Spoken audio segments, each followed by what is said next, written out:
Bonjour tout le monde et bienvenue dans cette vidéo.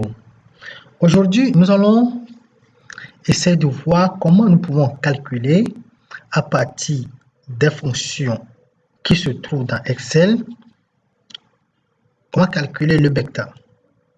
Alors, par définition, le bêta, c'est un coefficient de corrélation entre deux choses, entre un titre et un indice.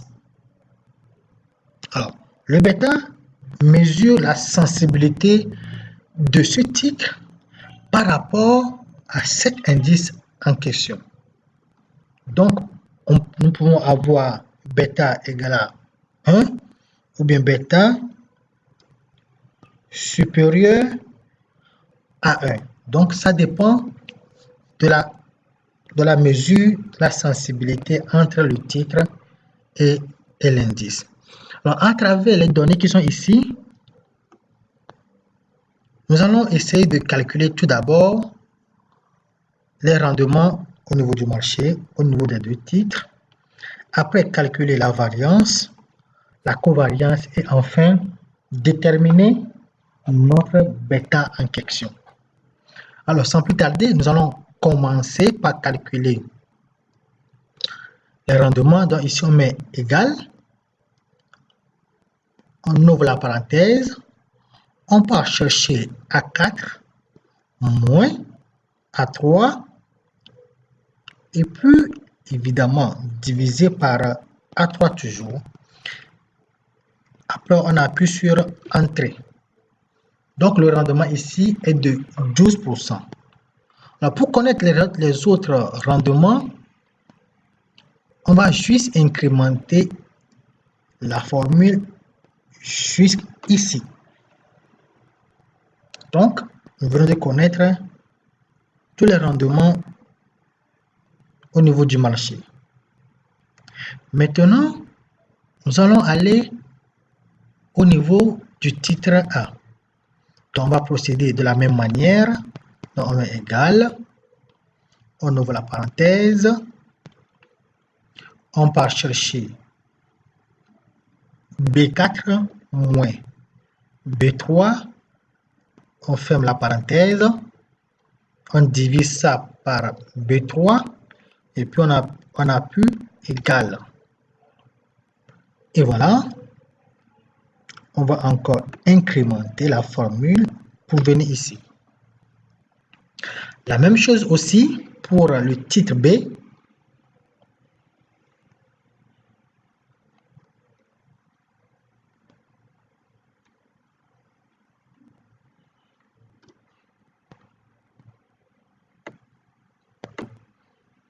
Voilà. Donc, nous venons de calculer ensemble les rendements sur le marché, les rendements des deux titres. Après maintenant avoir calculé ces rendements, nous allons maintenant procéder ensemble pour voir comment calculer la variance. Donc ici, on a la variance. On va calculer la variance au niveau du marché, la variance du titre A, la variance du titre B. Donc on met égal. On fait appel à la fonction variance qui va nous aider. VAR, on choisit variance. Après, on fait quoi? On sélectionne ici les rendements, tous les rendements du marché. Après avoir sélectionné, on appuie sur Entrée et on a le résultat. Donc voilà la variance au niveau du titre 1. Maintenant, nous allons aller au niveau, ça c'est la variance au niveau du marché. Maintenant, c'est la variance au niveau du titre 1. Donc, on met égal. On fait la même chose.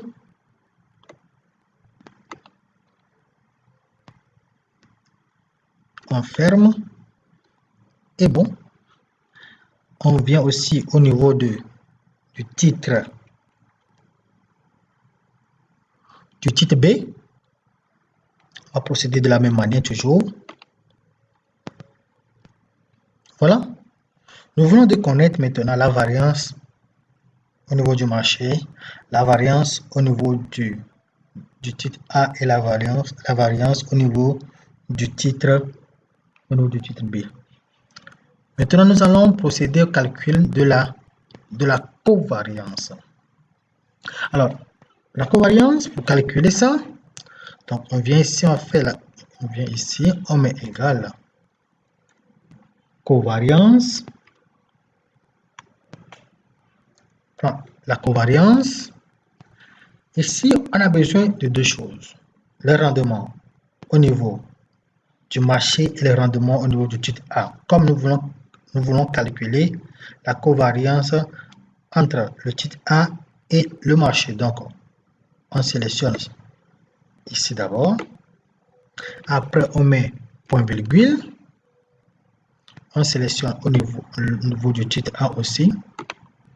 Et après, on ferme la parenthèse. Après, on va fermer la parenthèse. On appuie sur Entrée pour connaître la variance. La covariance du moins, excusez-moi. Maintenant, on va faire la même chose aussi pour le titre B. Égal covariance. On sélectionne pour le marché d'abord. On met point virgule. On sélectionne pour le titre B. Et puis on ferme la parenthèse. Voilà. Nous voulons maintenant de calculer la variance et la covariance. Maintenant, bêta, c'est la covariance sur la variance. Donc, on aura ici, on met égal, évidemment, on va choisir la covariance divisé par la variance du marché. On appuie sur Entrée. Donc, on a 0,914. Maintenant, nous allons faire la même chose aussi pour le titre B. Donc, on va faire quoi? On fait, excusez-moi, on vient ici, on met égal la covariance divisé par la variance au niveau du marché, le tout. Après, maintenant, on appuie sur Entrée. Donc, voilà, de manière globale, comment vous pouvez calculer bêta à partir des fonctions qui sont dans Excel. Donc, on remarque qu'il y a bêta au niveau du titre A est inférieur à 1 et au niveau du titre B, le bêta, il est supérieur à 1. Voilà. Merci et à la prochaine.